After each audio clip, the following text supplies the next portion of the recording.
Hello, welcome to Ask 9. Today we are taking a little field trip to the Marion Heritage Center, where I am talking with historian David Wendell about the latest exhibit he's putting on. Do you want to tell us what we're looking at here?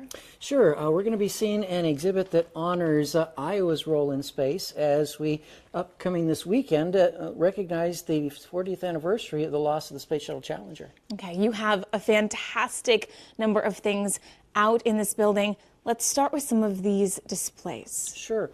What few people realize is that we may not have had a role in space if it had not been for Iowa. What I mean is that it was feared that if mankind got above the stratosphere, we'd be subjected to such great radiation that we would instantly die. Nobody knew whether that would happen or not, even as recent as the 1950s. So James Van Allen, who was an astronomer and physicist at the University of Iowa, developed a system of sending Geiger counters, which detect how strong the radiation is, into space by combining a rocket with a balloon. Now, why would you combine that together? It's not a balloon that you get at your birthday party. Okay. These are balloons that are able to lift up toward the stratosphere, thousands and thousands of feet into the air. And then once the balloon reaches its maximum height, right, the rocket takes over and would zoom the Geiger counter further up into space. From there, then, they could judge just how strong the radiation was. And not only did he do this in Iowa at the Iowa City Airport, but to see if there were different levels of radiation in different parts of the Earth, he went to the Arctic and the Antarctic and on ships launched these rockets, they called them raccoons as well, and found what later became known as the Van Allen belt, which proved that there was indeed strong radiation in space and that mankind, unless he was protected from it, would perish. This is so neat. Let's take a look and see. So Mr. Van Allen, for his discovery, had his face on Time magazine. Probably not too many Iowans who can make that claim. That is because he was the one who inserted the Geiger counter, or the radiation detector, inside America's first satellite. Now, everyone's heard of Sputnik, which was the Russian satellite, which was the first man-made object to orbit the Earth, put America in panic, saying the Russians were ahead. So this was America's answer, Explorer 1, and that was how it was determined specifically where in space the radiation was the strongest, and therefore how to as best avoid it. Now, as I mentioned, he was Mr. Van Allen was with the University of Iowa, and Van Allen Hall, by the way, was named in his honor, if you're familiar with it. This is him standing in front of a antenna that was built up by Lake McBride that still stands today and is operated by an observatory down in New Mexico. And to the lower left here, we see a combination of people, including Wernher von Braun, who was the one that developed the Saturn rocket that put mankind into, or at least Americans anyway, into space. And there's Mr. Van Allen in the center holding up a replica of the Explorer. That was its actual size. Wow. That was the best we could put in space back then. Let's talk a little bit about what happened once we determined that, that it was safe, as long as we protect ourselves, to put mankind into space. The United States' first effort, I'm sure everyone knows, was with chimpanzees, right? And the chimpanzee, a very famous chimpanzee by the name of Ham. These guys didn't like that very well. They said, we want to prove that humans can do it. Because they wanted to show that when you put a hamster, when you put a monkey in space, it's all done electronically from Earth. They wanted to show that mankind was capable of managing the flight in person, by hand. And so most of the early astronauts, therefore, were indeed from the Air Force or from the Navy, and pilots or aviators thereof. Down below, we see an assemblage of the first few Mercury astronauts. Some of them people would probably recognize, including Alan Shepard and John Glenn and Gus Grissom and Wally Schirra and so forth. If you ever saw the movie that was made about them called The Right Stuff, I haven't seen that one. Okay, that's okay. Us space geeks have, but the rest of you may not yet. But please do go see it. I'll put it on my list. Or put it on your list. It's probably on Netflix or whatever. It's very lengthy, but it tells the story of the Mercury program leading up to Apollo and the politics of it, as well as the personal side of it. So now we're getting into the Apollo program. So we know what happened with Apollo 1. Apollo 1 never made it into space. Right. Gus Grissom and Mr. Chaffee and Mr. White, unfortunately, we lost them on the launch pad. So instead, an Iowan was the first, one of the first three, I should say, astronauts of the Apollo program to enter space. His name was Walt Cunningham, and this is he here. Mr. Cunningham was born in Creston, Iowa, which is in the southwest corner of the state. He may not have graduated high school there, but he is indeed a native son of our Hawkeye State. He and Wally Schirra, which if you've seen The Right Stuff, you definitely know of him, and Donna Seal, or Isley, I should say, they were the first three Apollo astronauts in space. And this is their rocket. And you can see the command module here, and just above that as well, the shroud that protected them as they launched into space for the first time ever in the Apollo program. Now, this is Mr. Cunningham inside the command module. He was actually the lunar module pilot. Now, Apollo 7 didn't actually step foot on the moon. Sure, yeah. We didn't do that until Apollo 11. Mm-hmm. But what they did do is they proved that mankind could spend a substantial amount of time in space and orbit the Earth successfully in an Apollo capsule. And as such, while Walt Cunningham himself did not actually step foot on the moon, he still has the distinction of being one of the first three astronauts of the Apollo program to fly in space. Wow, and definitely helped pave the way. And that definitely paved the way. If it hadn't been for Apollo 7 and the innovations and the procedures that they proved would work, we would have never stepped foot on the moon in 1969.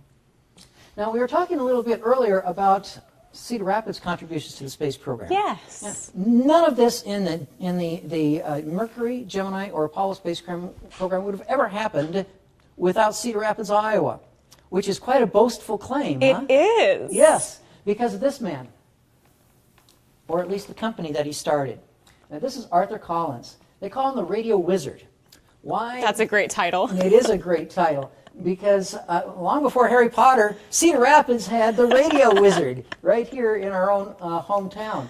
So Mr. Collins, when he was in high school, was fiddling with primitive radio equipment. And back then they had all the glass tubes and everything that was necessary in order to generate the right power and so forth to broadcast and receive. He did such a good job at it that when there was an expedition to, ironically, Greenland, which has been in the news a lot lately. Sure has.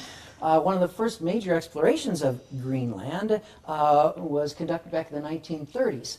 And the United States Navy couldn't receive communications from the leader of the expedition.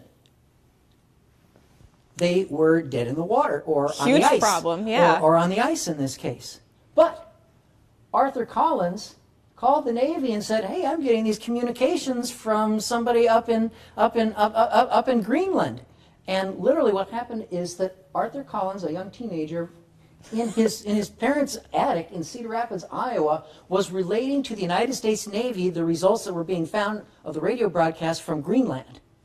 You couldn't write that. That's incredible. It is. Now, when word got out about this, then, and we were starting to look into space travel, it was realized that Arthur Collins was the radio wizard. He was the one to go to, even though he had just a tiny little company in Cedar Rapids, Iowa, at that time.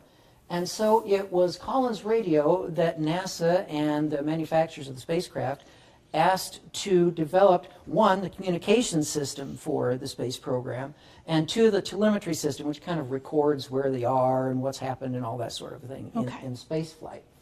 And as a result, therefore, there was Collins equipment on the Mercury and the Gemini spacecraft. This is a mock-up, actually, of the Mercury capsule that was built right here in Cedar Rapids.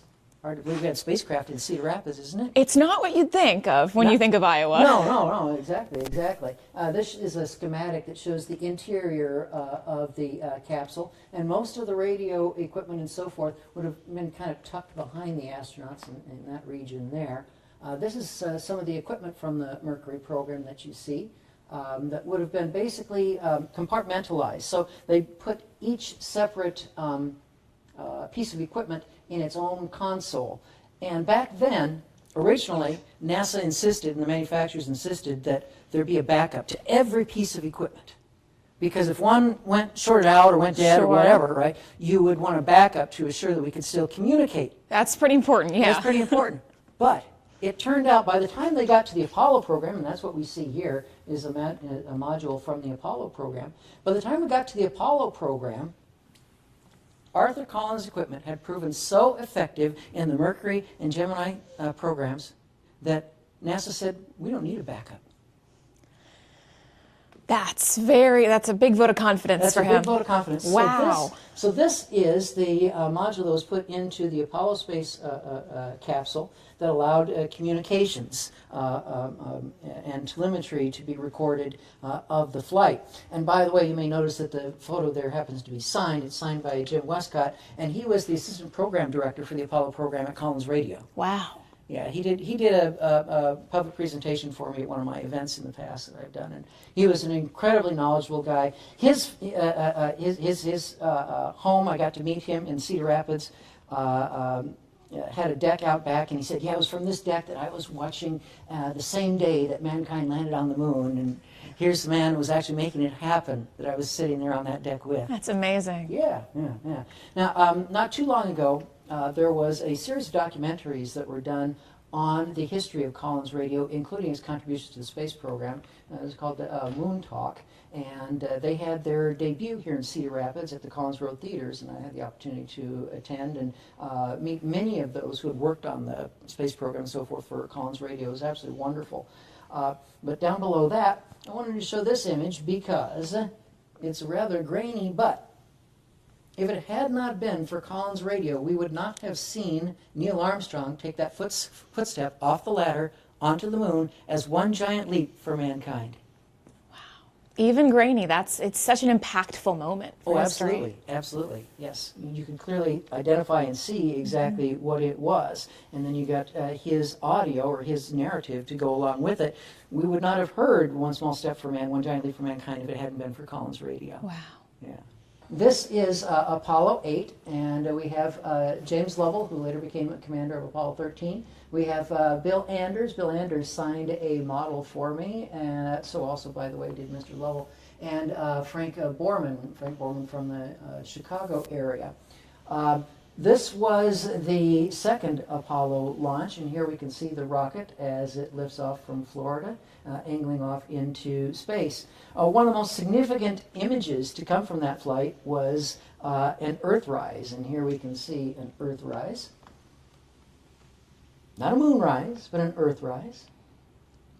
And I mentioned earlier that the capsules, when the command module, when it comes down from space, its blunt side, covered by the ablative heat shield, literally absorbs those 2,500 degree temperatures. Well, here you can see the surface that it would have to apply. And along the edges, some of those black trims, looks burnt. They got pretty warm. They got pretty warm. That looks like it's been through something. Exactly. And so that was very significant also in the space shuttle program, and we'll learn a little bit about that later. We all know in 2003 we lost an Iowan when the ablative material, the heat tiles, were damaged on launch, but we didn't know that.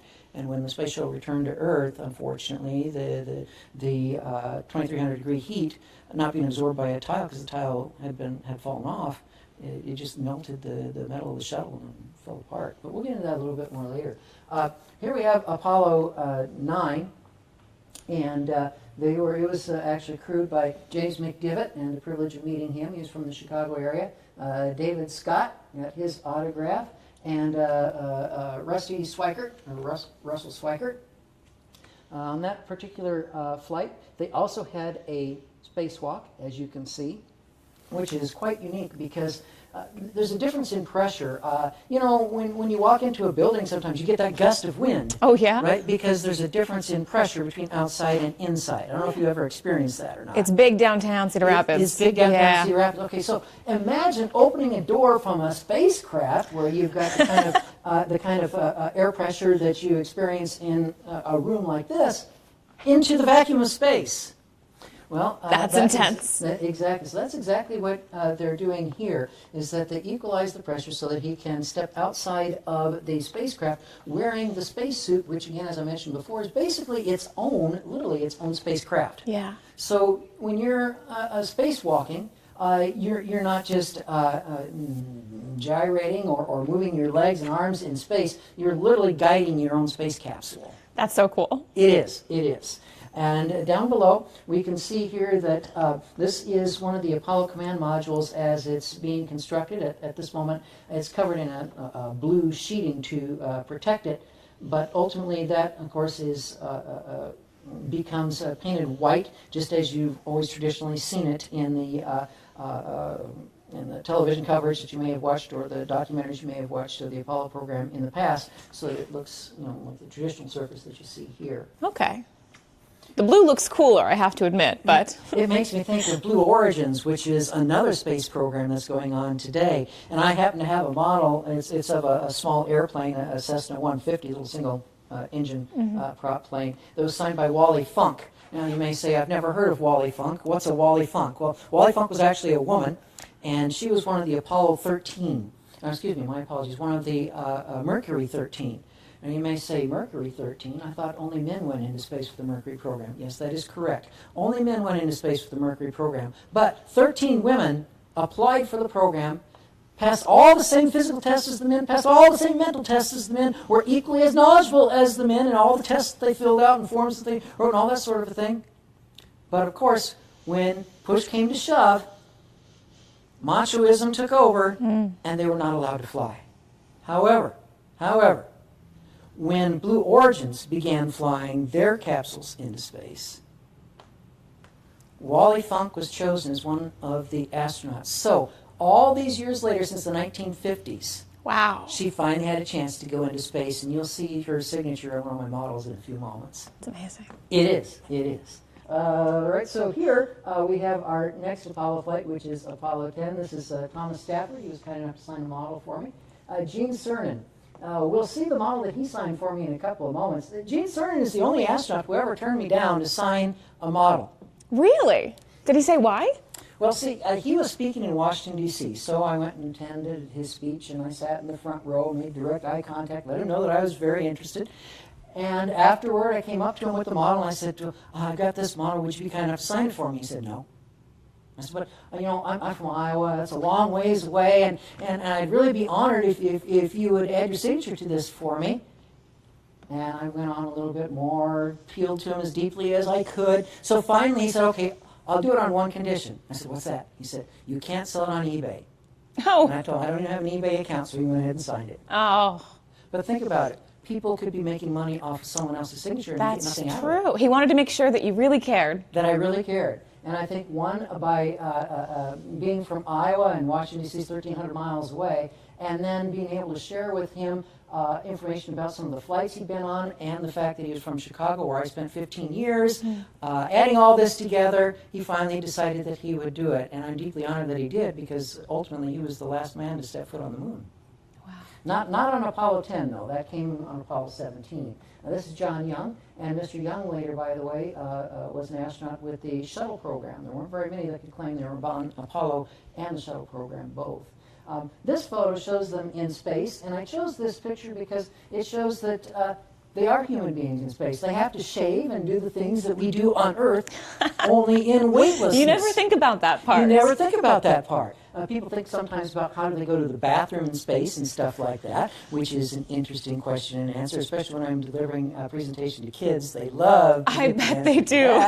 Yeah. But also eating in space is unique too, because all their food, is, at least during the Apollo program, was in a tube, and they had to squeeze that tube, get it to basically squirt out, and then appetizing. Yum, whoosh in your mouth. Yeah, exactly.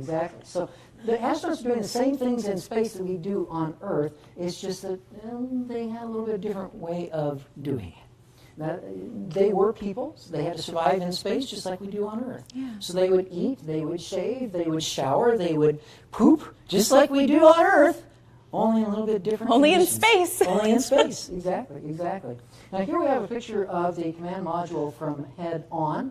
In this case, rather than shrouded in white, you can see it's got the silver reflective surface on it. At the very top, you may be wondering why that surface is not pointed. Wouldn't a pointed surface travel through space a little bit smoother? Well, remember, they have to transfer from one spacecraft to another, so therefore you have to have that flat surface in order to open a hatch for them to cross from one to the other. Plus, in addition to that, you also have to have the parachutes that pop out, right, to gently lower you down into the water. And speaking of gently lowered into the water, here's an astronaut being pulled up out of the water. That's quite the photo. That's quite the photo. So after you splash down on your back and you're bouncing around in the water on those waves for as long as it takes for the aircraft carrier and the helicopters to come pick you up, once they do arrive, then the hatch is opened. They pull you out, place you in a little net cage like this, and pull you up into the helicopter. Once they've got all three of you on board the helicopter, they take you to the aircraft carrier where, unfortunately, back then, we didn't know. We knew that mankind could be subjected to deadly radiation, but we didn't know if there were deadly germs in space or on the moon. So each one of the astronauts had to be in confinement. They put them in an Airstream trailer, right, keeping them confined until a long enough time had passed that we knew that if there were space germs, the germs would have themselves died off, and then it was safe to bring the astronauts out so that they wouldn't contaminate the Earth. They really think of everything.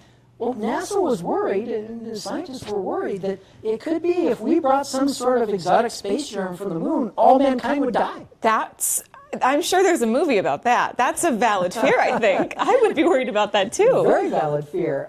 Fortunately, it turns out that, at least on the moon anyway, such germs didn't exist. Now, when we get to Mars and come back, we'll have to see some more confinement for the astronauts who go to Mars. We may have to confine those astronauts. We don't want Mars germs. That's right, exactly. So probably the most recognized of all space flights was Apollo 11.